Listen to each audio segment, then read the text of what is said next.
And as you continue down the ballot, you'll also see a proposition affecting retired teachers here in Texas. KCBD News Channel 11 Sydney Lowther spoke with a retired teacher about what Proposition 9 could do for them. Sydney? Shaylee and Abner, Proposition 9 would authorize the Texas legislature to provide cost of living adjustments to retired educators, the first of its kind in 20 years.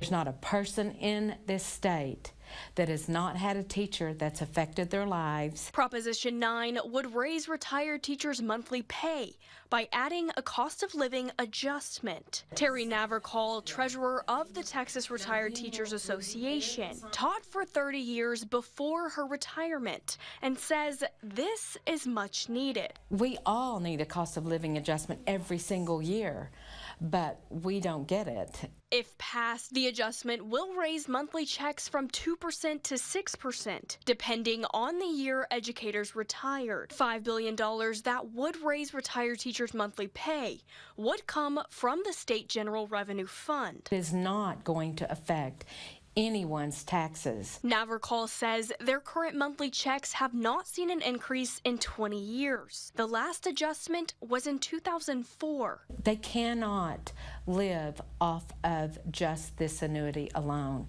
so they have to resort to other measures and supplement their income. For some of them, that means getting a job when they're already retired, most of them going back into public education. I want to make a difference in kids' lives, and that's why I went into education, which is why most people do.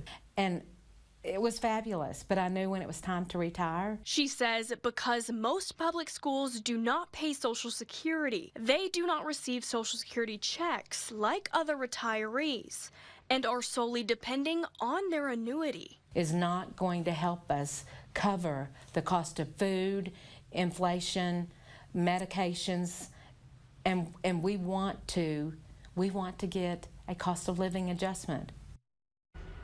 The adjustment would not only be given to retired teachers, but all retired public educators, including bus drivers, custodians, and more. Shaylee and Abner. Thank you, Sydney.